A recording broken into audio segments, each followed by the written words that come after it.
Chrystia, yes. What are you doing in Alberta? You get the this province. You don't belong here. This kind of cowardly behavior threatens and undermines our democracy.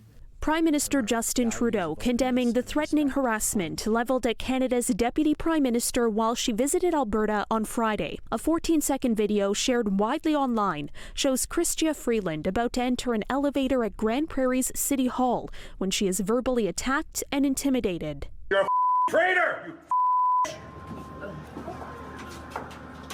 You Yeah, go ahead and hide.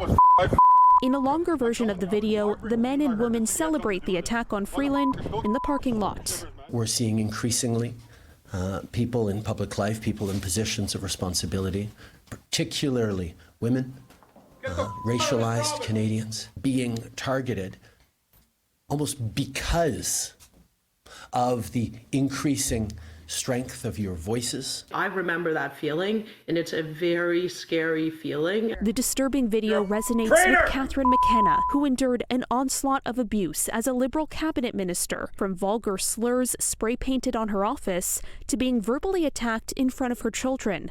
McKenna, who spoke with CityNews from a cottage, said as far-right rhetoric escalates, so do threats of violence and actual attacks. Egging on the far right, people who think it's okay to attack politicians who are literally just there because they believe in building a better country. They may have different views.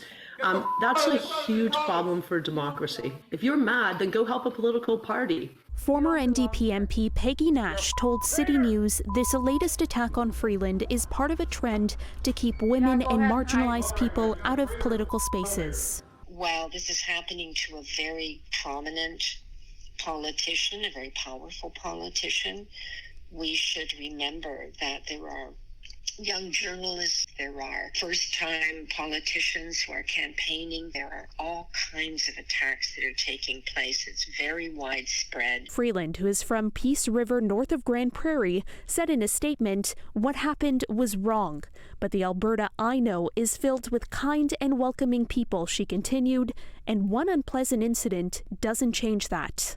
Women in Canadian politics of all stripes have voiced their support for Freeland online and shared similar experiences of that hot, sick feeling of being trapped, of not knowing what's going to happen, as Conservative MP Michelle Rempel Gardner put it. Now, she also called on political leaders to resist the temptation to profit from political polarization, to stop legitimate democratic expression from crossing over into harassment.